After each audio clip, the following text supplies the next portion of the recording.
कारणम। यानी क्या परिस्थितियां अपने अनुकूल राजा के व्यक्तित्व का निर्माण करती हैं, या कि राजा अपने समय की परिस्थितियों के रूप का निर्माण करता है। हे युधिष्ठिर, इसको लेकर किसी को कोई संदेह नहीं होना चाहिए कि राजा ही अपने समय की परिस्थितियों का निर्माण करता है, अपने समय के स्वरूप का निर्धारण करता है, अपने समय का निर्माता होता है। राजा परिस्थितियों का परिणाम नहीं, वह उसका निर्माता होता है। 5000 वर्ष पहले कही गई ये बातें आपने पिछले 6 वर्षों के दौरान देखी होंगी कि कैसे भारत की तकदीर को वैश्विक मंच पर एक नई ऊंचाइयों तक पहुंचाने का कार्य हुआ है।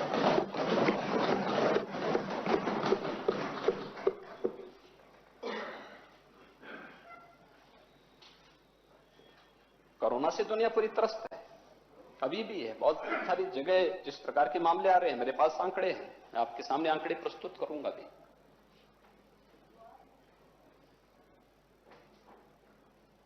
लेकिन इस वैश्विक महामारी के खिलाफ भारत की जो लड़ाई है,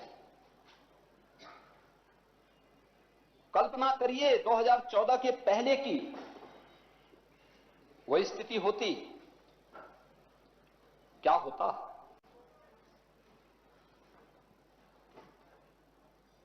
दिल्ली में कॉमनवेल्थ गेम्स नहीं करा पाई पिछली सरकार, देश को अपमानित कर दिया।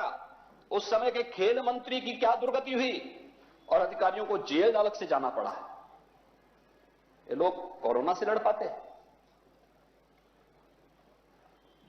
और इसलिए हम आभारी हैं प्रधानमंत्री मोदी जी का कि जिनके मार्गदर्शन में हम लोगों ने कोरोना की लड़ाई को बेहतरीन तरीके से आगे बढ़ाया।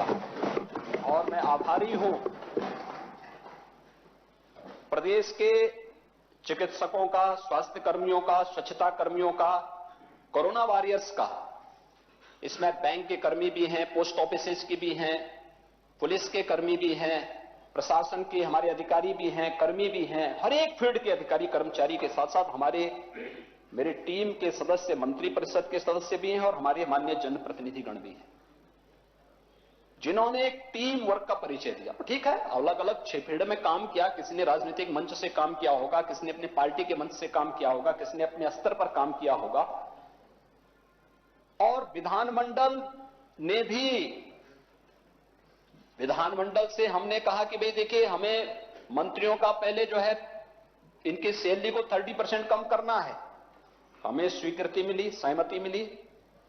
मान्य सदस्यों से कहा गया कि देखिए, महामारी से हम लोग लड़ रहे हैं, हमें विधायक निधि को स्थगित करना है। हमें सहमति मिली और इसका परिणाम था हमने हेल्थ इंफ्रास्ट्रक्चर को स्ट्रेंथन किया। महोदय, जब मार्च 2020 में उत्तर प्रदेश में पहला केस आया था, आगरा में और गौतम बुद्ध नगर में, हमारे पास टेस्टिंग की कोई सुविधा नहीं थी और हम लोगों ने टेस्ट करने के लिए सफदरजंग दिल्ली भेजा था। पेशेंट को भी हमें वहां करना पड़ा था क्योंकि हमारे पास बेड्स नहीं थे, पता ही नहीं था बीमारी के बारे में कुछ भी।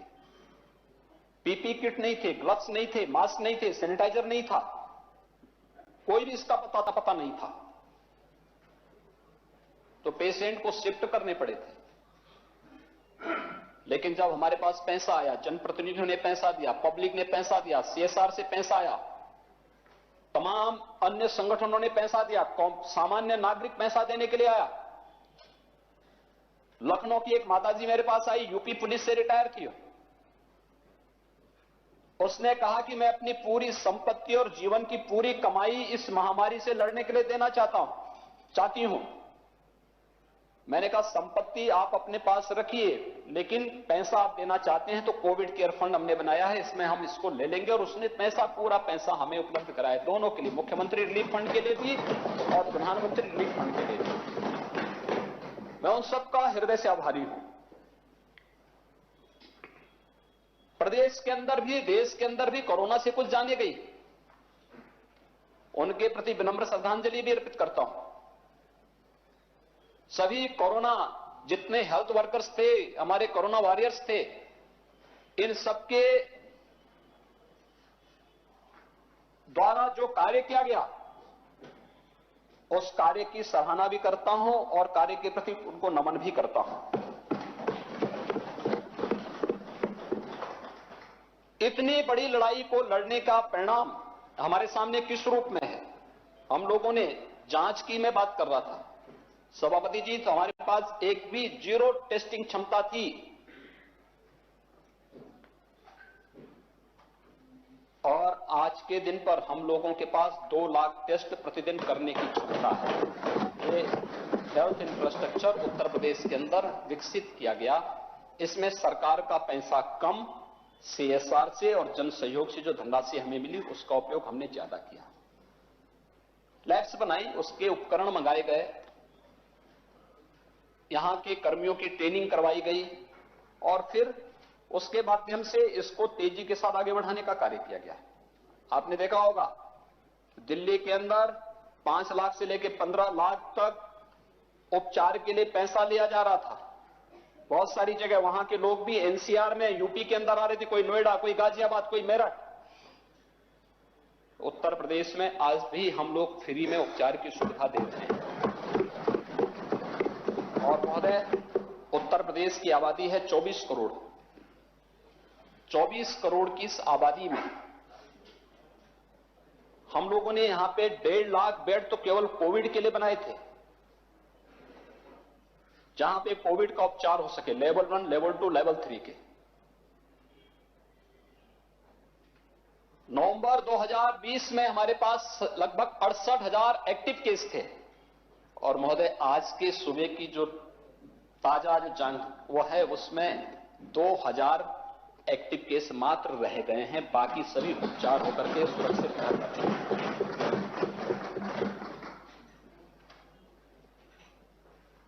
जब कोविड प्रदेश में आया था, प्रदेश के 36 जिले ऐसे थे जहां एक भी आईसीयू बेड नहीं थे, वेंटिलेटर नहीं थे।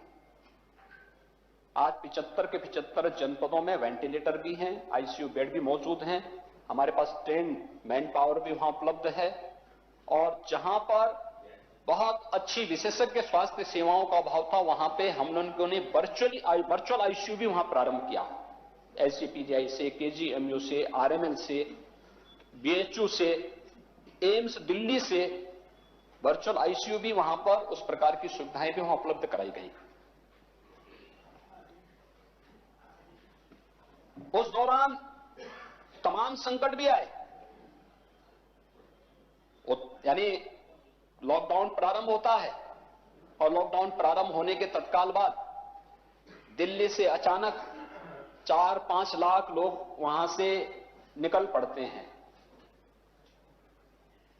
क्योंकि वहां उन लोगों के बिजली पानी के कनेक्शन काट दिए गए। यूपी बिहार के ज्यादातर लोग थे, यूपी बॉर्डर पर आए थे, हम उनको सड़क पर तो नहीं छोड़ सकते थे। हम लोगों ने वाहन की व्यवस्था करवाई, उत्तर प्रदेश परिवहन निगम की बसें वहां भेजी, उनको सुरक्षित उनके घरों तक पहुंचाने का काम किया। फिर मामला आया, कोटा में 14,000 बच्चे उत्तर प्रदेश के थे, उन्हें वहां से निकालना था। राजस्थान की सरकार ने सहयोग करने से इनकार कर दिया। हम लोगों ने फिर परिवहन निगम की बसें भेजी, उन्हें वहां से सुरक्षित लेकर के आए गए, उनको घरों तक पहुंचाया गया। प्रयागराज में भी 14,000 से ज्यादा बच्चे हमारे थे, प्रतियोगी परीक्षाओं की तैयारी कर रहे थे, उन्हें भी सुरक्षित उनके घरों तक पहुंचाने का काम हुआ। देश के अलग अलग क्षेत्रों से लॉकडाउन की अवधि बढ़ती गई, वे लोग पलायन करते गए, और उत्तर प्रदेश से, अकेले उत्तर प्रदेश के लगभग 40 लाख के आसपास प्रवासी कामगार और श्रमिक उत्तर प्रदेश के थे, और उत्तर प्रदेश से होते हुए जाने वाले लोग शेष अन्यों की देखें तो लगभग 60 लाख होती। 1 करोड़ लोग उत्तर प्रदेश से होते हुए गए या उत्तर प्रदेश में आकर के गए। इन सभी लोगों के लिए भोजन की व्यवस्था, क्योंकि बहुत सारी जगह कुछ राज्य सरकारों ने तो लेने से इनकार कर दिया था, तो जो उत्तर प्रदेश से जाएगा तो उसको 21 दिन तक, उस समय क्वारंटीन का जो पीरियड था 21 दिन का था, 21 दिन तक यहां पे रहने की व्यवस्था, उनके खाने की व्यवस्था, उसके उपचार की व्यवस्था, ये भी राज्य सरकार को करना पड़ा था। स्वयंसेवी संगठनों ने इसमें योगदान दिया। विभिन्न दलों के लोगों ने भी अपने स्तर पर उसमें योगदान दिया। तमाम सामाजिक संगठनों ने भी उसमें, व्यापारिक संगठनों ने भी उसमें योगदान दिया। और हर व्यक्ति इस बात को कह सकता है कि उत्तर प्रदेश में जो आया होगा, त्रासदी थी, लेकिन जो उत्तर प्रदेश में आया वह भूखा नहीं रहा, प्यासा नहीं रहा, उसको भोजन भी मिला, उसको पानी भी मिला और जनता उसकी सेवा के लिए लगी रही। और देश के अंदर कहीं आप जाइए, हर व्यक्ति इस बात को मानता है कि उत्तर प्रदेश राज्य ऐसा था जिस राज्य में कोई भी जाके कहीं का भी था, उसको उसकी जाति नहीं पूछी गई, उसकी पाति नहीं पूछी गई, उसको हम लोगों ने किसी भी रूप में कोई उसके साथ दुर्व्यवहार नहीं होने दिया, अपमान नहीं होने दिया। उत्तर प्रदेश की जनता ने इतना बड़ा मन बना करके काम किया कि कोई भी आया तो उसको हम लोगों ने उसी रूप में बहुत सम्मानजनक ढंग से उसके लिए सुविधा दी, उसके लिए दी, क्योंकि हमने जाति नहीं देखी, किसी की परिवार नहीं देखा, क्षेत्र नहीं देखा, भाषा नहीं देखी, उसका मत और मजहब नहीं देखा। क्योंकि अटल जी ने हमें एक संस्कार दिया था, उन्होंने एक बात कही थी कि आदमी न ऊंचा होता है न नीचा होता है, न बड़ा होता है न छोटा होता है, आदमी सिर्फ आदमी होता है।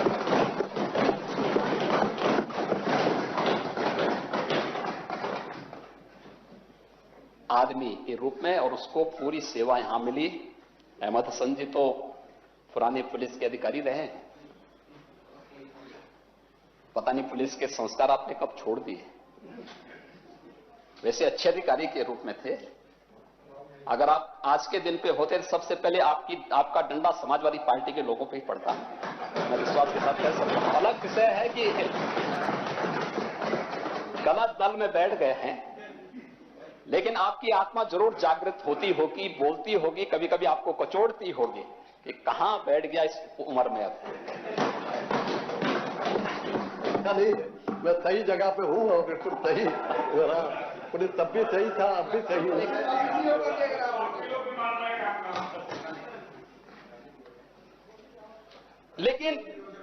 लेकिन ये आपने देखा होगा, उस पर भी आ रहा हूं, चिंता मत करिए। मैं कल आपकी पगड़ी देख रहा था, कुछ और थी, आज आप भी अपना रंग बदल दिया। अरे कम से कम बगल में सरदार जी थे, उनसे कुछ सीखे होते।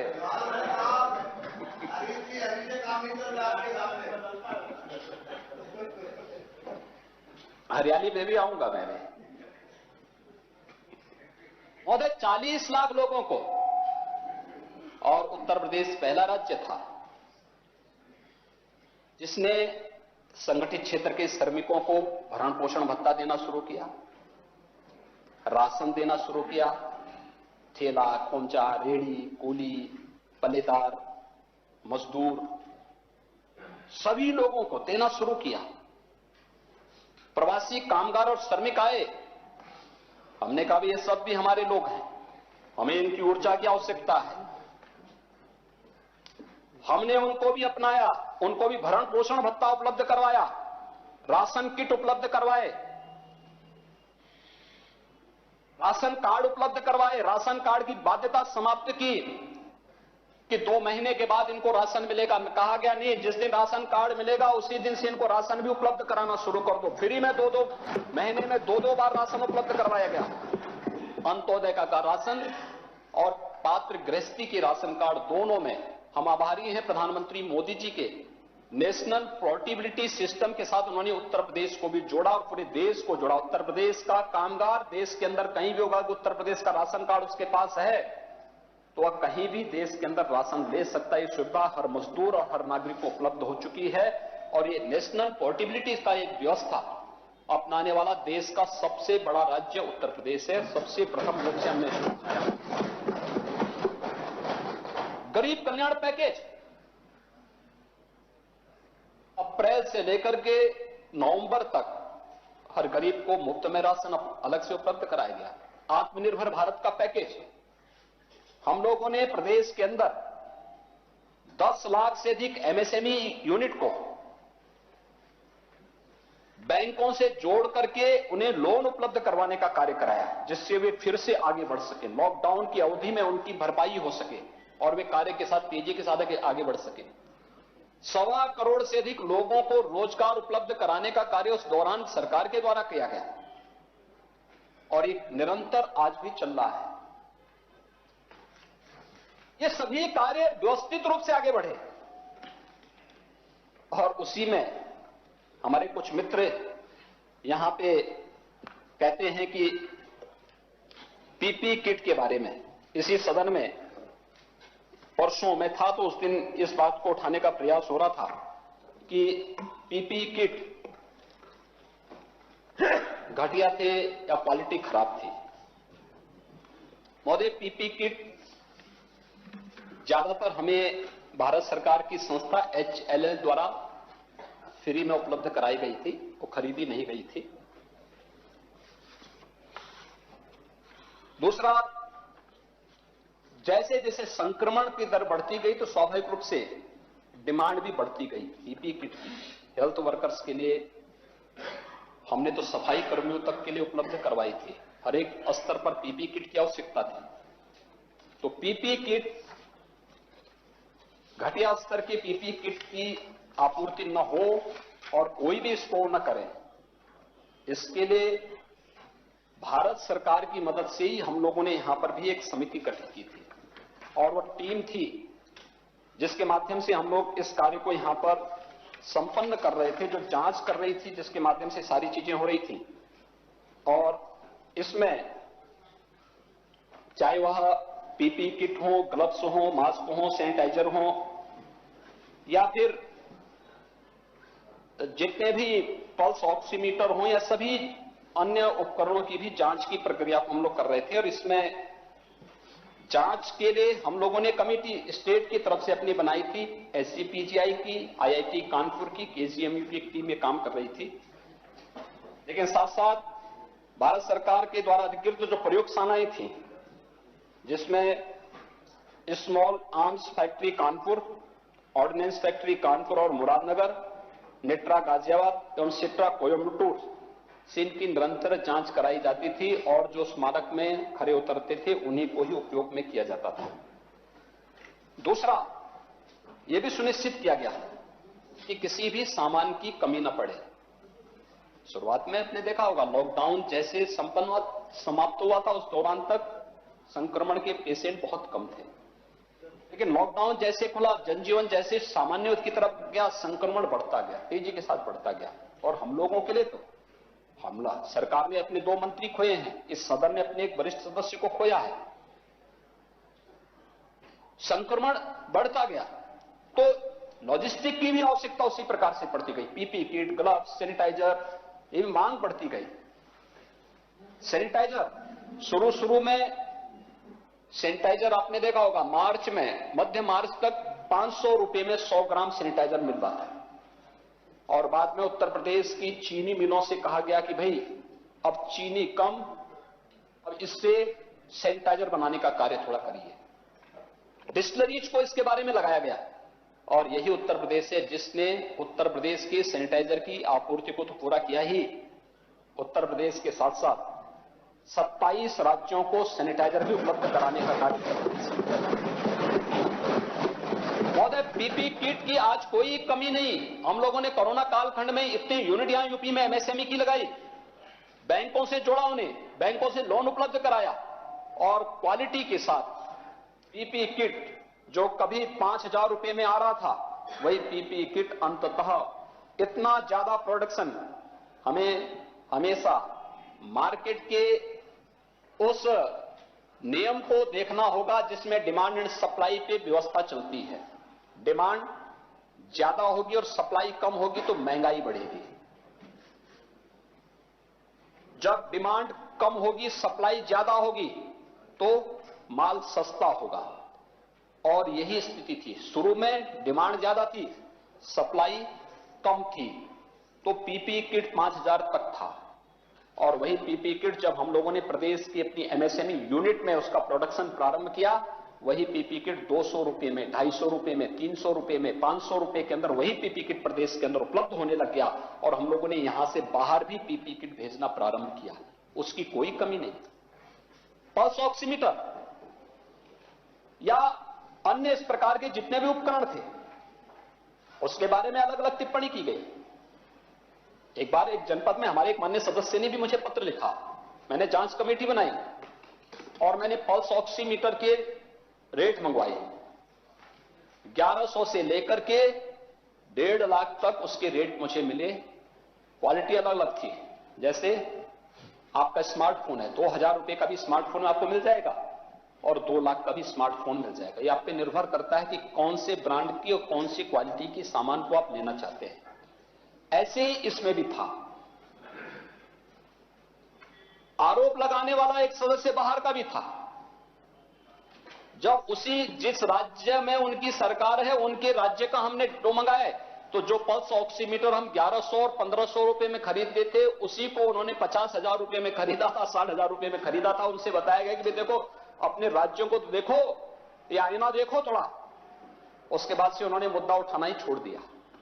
महोदय, पूरी ईमानदारी और पारदर्शी तरीके के साथ, पूरी प्रतिबद्धता के साथ राज्य सरकार ने कोरोना प्रबंधन के कार्य को आगे बढ़ाया और उसका परिणाम है राज्य में 24 करोड़ की आबादी प्रदेश की है और 24 करोड़ की, देखिए ये उत्तर प्रदेश के हर नागरिक को इस पे गौरव की अनुभूति करनी चाहिए हमारे कोरोना प्रबंधन पे।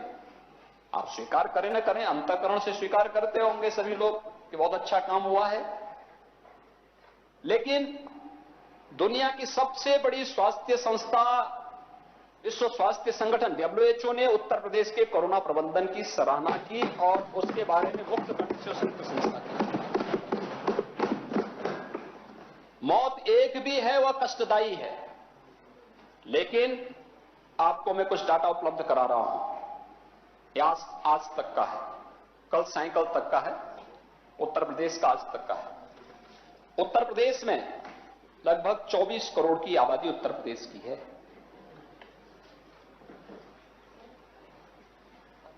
हमारे यहां कोविड के संक्रमित कुल हुए 6,03,232। रिकवरी जो हो चुकी है, जो पूरी तरह स्वस्थ होकर घर जा चुके हैं, इनमें 5,92,327। कुल मौत हुई 8,723।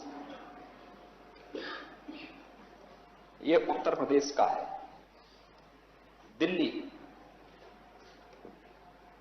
दिल्ली की कुल आबादी है 1,87,00,000। दिल्ली में संक्रमित हुए 6,38,373। रिकवरी 6,26,000 और मृत्यु 10,905।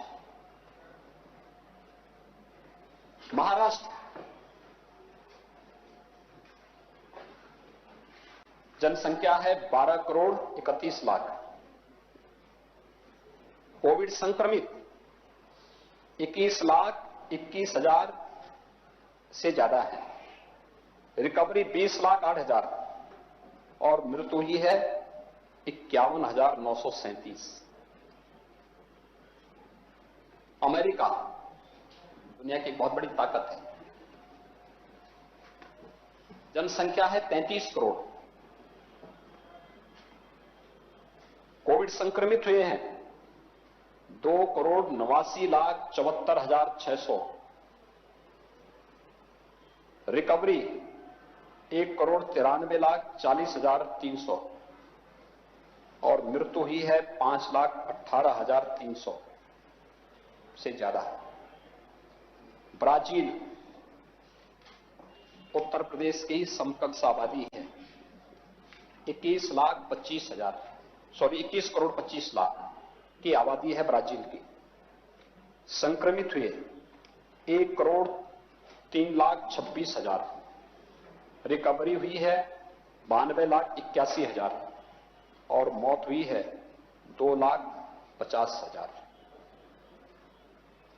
ये है आपके सामने जो उत्तर प्रदेश के अंदर कोरोना प्रबंधन का कार्य हुआ है।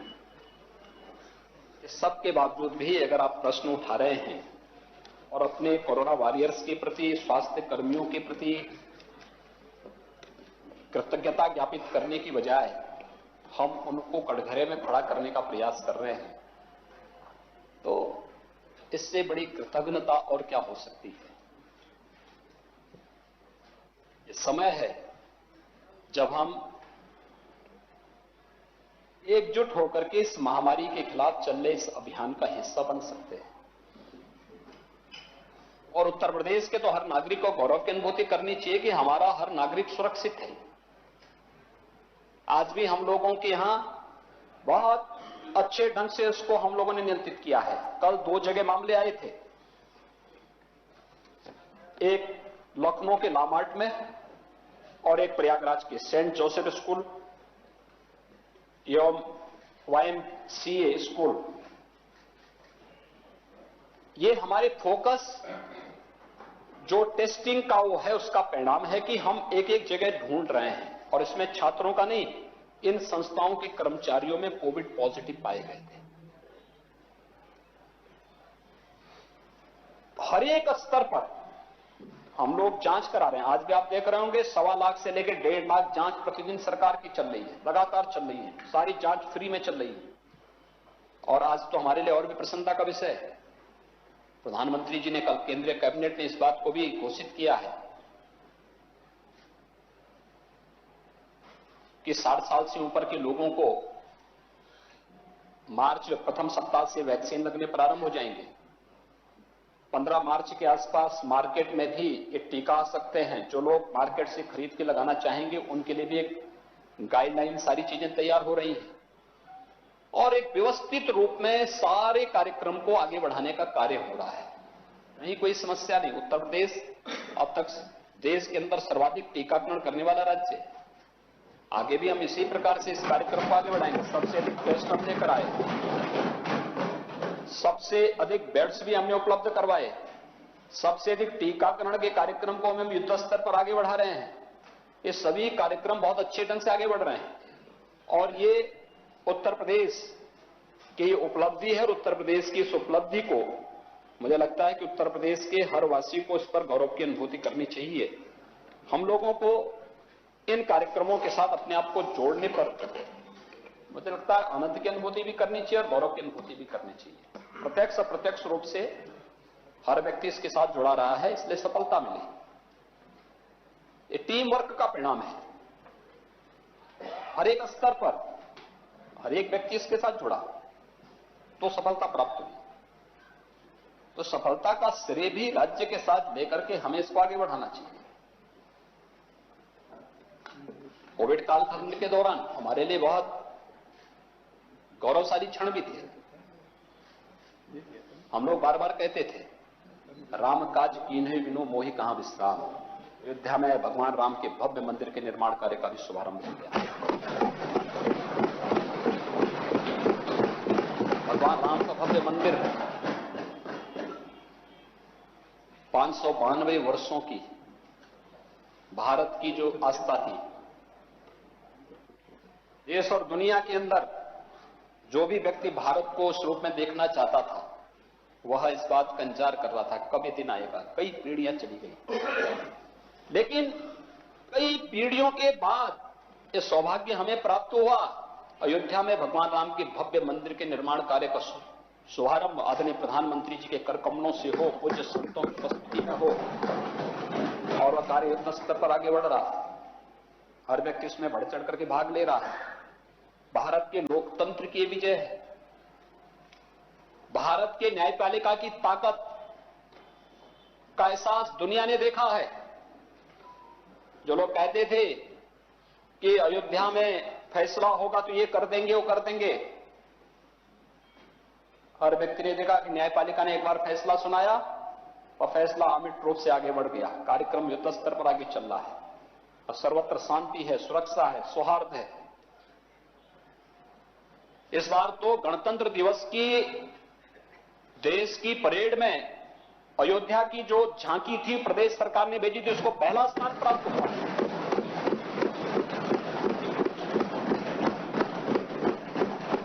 अयोध्या में दीपोत्सव का कार्यक्रम पूरी भव्यता के साथ संपन्न हुआ, दुनिया ने उसको देखा। और अयोध्या से सिलसिला प्रारंभ हुआ देव दीपावली के दिन काशी में। काशी के बाद ये कार्यक्रम अब माघ मेले के रूप में देखने को मिल रहा है। माघ मेला में आप जाइए ना, कितनी भव्यता के साथ लाखों की संख्या में श्रद्धालु जन भी हैं, संत जन भी हैं। और माघ मेला के साथ ही हम लोग वृंदावन के वैष्णव बैठक, कुंभ पूर्व वैष्णव बैठक के कार्यक्रम को पूरी भव्यता के साथ वहां पे संपन्न करते हैं। कोविड के इस दौरान ही हमें गुरु गोविंद सिंह जी महाराज के साहिबजादों के बलिदान दिवस के कार्यक्रम को भी मनाने का सौभाग्य प्राप्त हुआ।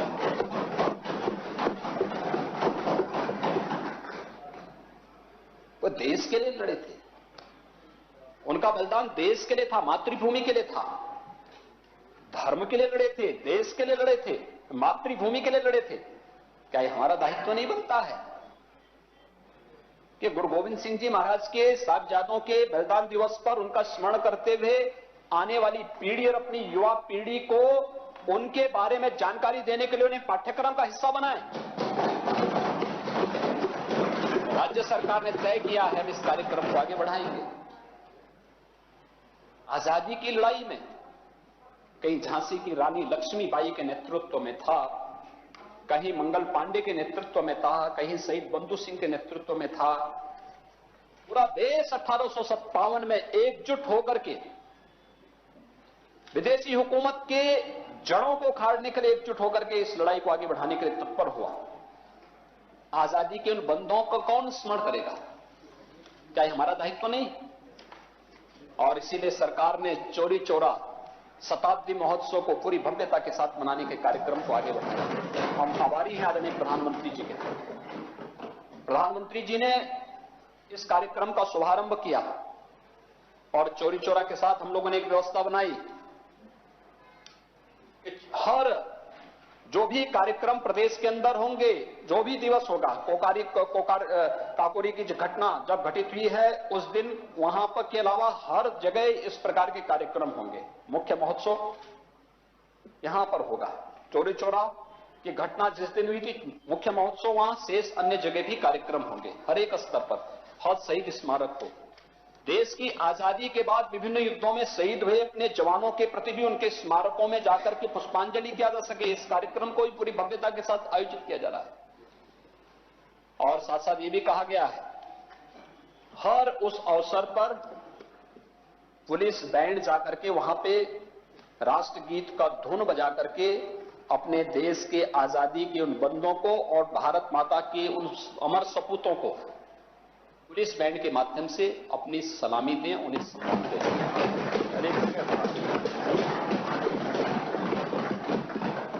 देश की आजादी के लिए मिलिट्री, पैरामिलिट्री के या उत्तर प्रदेश पुलिस के हमारा जवान अगर प्रदेश के अंदर सुरक्षा व्यवस्था के लिए शहीद होता है तो उस परिवार को मिलने वाली जो शासन की सहायता है, इसके अतिरिक्त भी 50 लाख रुपए की सहायता राज्य सरकार अपने स्तर पर अलग देती है। परिवार के एक सदस्य को नौकरी की व्यवस्था देती है, उनके स्मारक को बनाने के लिए भी व्यवस्था देती है। ये काम पहले भी हो सकता था, लेकिन जब उस प्रकार की फुर्सत हो और उस प्रकार की सोच हो तो लोग करते नहीं किया। हमारा दायित्व था, हमने कर दिया, हम कर रहे हैं और आगे भी जब भी अवसर आएगा मातृभूमि के उन सभी जवानों के प्रति सम्मान का भाव व्यक्त करने में सरकार कोई संकोच नहीं करेगी और सरकार इसको निरंतर आगे बढ़ाएगी और यह कार्य हम लोगों ने आगे बढ़ाया है। महोदय, इस समय कार्यक्रम बहुत अच्छे ढंग से आगे चल रहे हैं और सरकार इन कार्यक्रमों को लेकर के पूरी प्रतिबद्धता के साथ काम करना चाहती है। महोदय, प्रदेश के अंदर किसानों की चर्चा हो रही थी। यहाँ पे मैं देख रहा था, पता नहीं लोग किसान कैसे किसान हैं। जब इनकी सरकार थी तो किसान सबसे ज्यादा उत्पीड़ित था। एक पार्टी दिल्ली में बैठती है, उसके अलावा उनके पास दायरा सिकुड़ता जा रहा है। वो धीरे धीरे करके अब परिवार की पार्टी थी, परिवार तक ही सीमित होती भी गई, और तो हर व्यक्ति जान ही रहा है। 22 में क्या होना है लोकसभा चुनाव ने भी बता दिया है, उपचुनाव ने भी बता दिया है। चिंता नहीं करनी, उसकी चिंता मत करिए। 22 से पहले और भी चुनाव होने हैं, उसके परिणाम आने वाले हैं, उसकी भी चिंता मत करिए।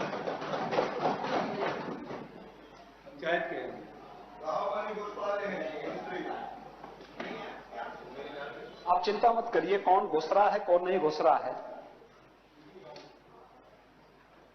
महोदय, प्रदेश के अंदर किसान किसान किसान की बात जितनी कैसे लोग कैसे गुमराह करने का प्रयास हो रहा है, और अन्नदाता किसानों के बारे में तो सरकार के मन में काफी सम्मान का भाव है। हम लोगों ने इसको पूरी मजबूती के साथ आगे बढ़ाया है। हम लोगों का यह मानना है किसान हमारा अन्नदाता है, उसका हर हाल में सम्मान होना चाहिए। और मैं इस बात को दावे के साथ कह सकता हूं, आजादी के बाद ईमानदारी के साथ भारत के अन्नदाता किसानों को एमएसपी का लाभ अगर किसी ने दिलाया तो प्रधानमंत्री मोदी जी हैं। और अगर उत्तर प्रदेश की तस्वीर देखनी है, इसमें समाजवादी पार्टी भी, बहुजन समाज पार्टी भी, कांग्रेस भी। अरे मेरी बात सुनो ना,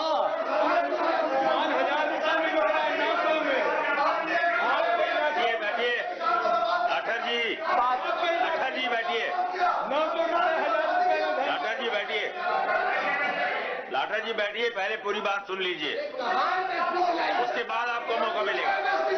पहले पूरी बात सुन लीजिए लाठर जी। बैठिए लाठर जी।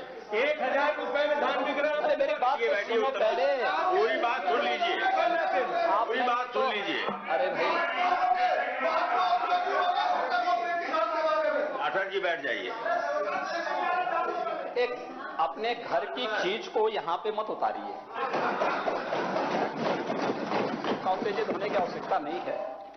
बहुत अच्छे ढंग से आप अपनी बात को यहां पे रख सकते हैं और कोई दिक्कत नहीं। हम आपकी बात को सुन रहे हैं, सुनेंगे भी। मैं परसों भी आया था इसलिए सुनने के लिए। इससे पहले देखिए, मीठी बात सुनने के लिए उस प्रकार से व्यक्ति को बैठना ही पड़ेगा। बैठे ना, मैं जानता हूं आप लोग किस प्रकार की भाषा और किस प्रकार की बात सुनते हैं, और उसी प्रकार का डोज भी समय समय पे देता हूं। चिंता मत करिए।